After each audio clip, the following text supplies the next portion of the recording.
Dalam Bapa dan Putra dan Kudus. Amin.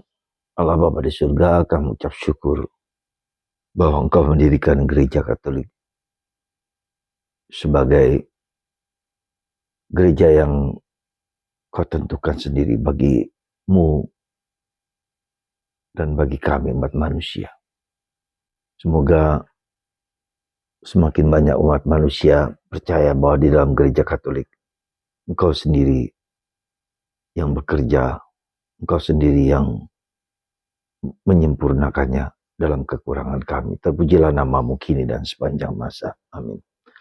Para saudara, hari ini kita merayakan pesta tahta suci, ya,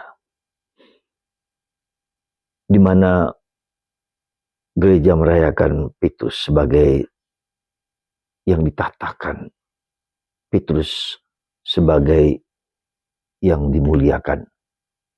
Beberapa waktu yang lalu saya menemukan di podcast bagaimana kursi Santo Petrus, ya, kursi Santo Petrus ditemukan dan Paus memberkatinya. Dan ini menandakan kepada kita sebagai orang Katolik suatu dasar yang kokoh, suatu fondamen yang kokoh akan iman kita. Kita tahu bahwa gereja Katolik berbeda dengan gereja yang lain karena Santo Petrus.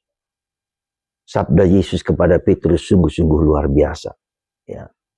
Dan pilihan Yesus kepada Petrus itu juga menjadi suatu tanda bagi kita sebagai orang Katolik bahwa Yesus mengendaki gereja ini, gereja kita ini sebagai gerejanya, sebagai komunitas, sebagai komunio, sebagai persekutuan umat Allah.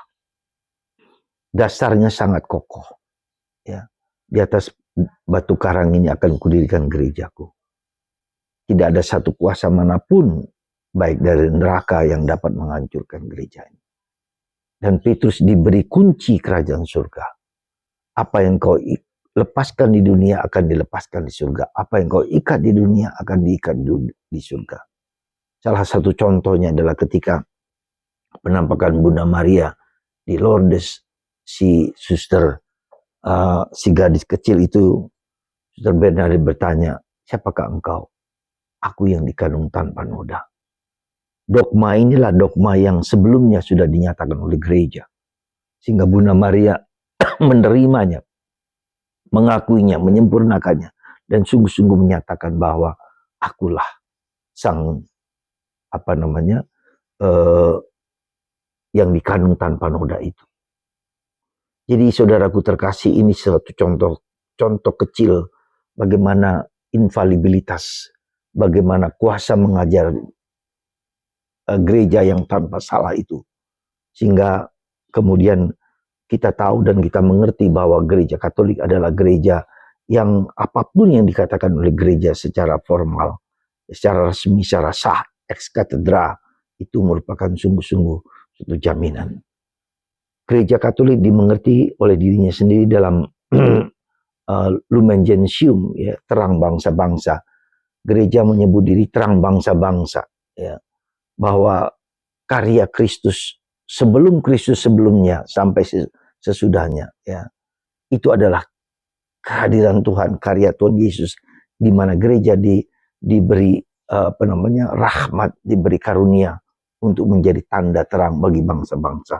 Dan gerejalah yang berusaha dan mohon supaya semua umat manusia bernaung di dalam gereja Katolik. Bagaimana bentuknya kita tidak tahu, masih belum tahu persis apakah disatukan, apakah kemudian mereka tetap dengan keyakinan masing-masing. Bahkan dikatakan bahwa yang belum mengenal Kristus sekalipun, yang belum mengenal Kristus sekalipun, dia juga akan mengenal Kristus sebagai satu-satunya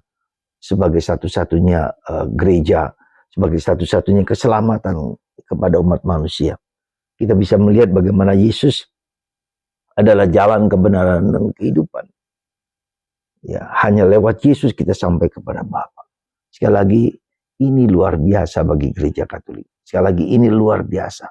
Bagi kita orang Katolik harus bersyukur, tetapi juga harus menghayati bahwa komunitas gereja adalah komunitas yang diakui, diterima oleh gereja. Semoga kita tidak putus asa dan terus yakin bahwa kemuliaan Tuhan nyata di dalam gereja Katolik. Tidak berarti bahwa Tuhan Yesus tidak bekerja di tempat lain. Tidak berarti demikian. Ya, tetapi gereja yang satu inilah gereja yang didirikan oleh Kristus sendiri. Semoga Tuhan memberikan berkat kepada gereja dan kita sebagai komunio, kebersatuan dalam gereja, mewartakan Kristus kepada siapapun. Tuhan memberkati Anda semua dalam nama Bapa, Putra, dan Roh Kudus. Amin.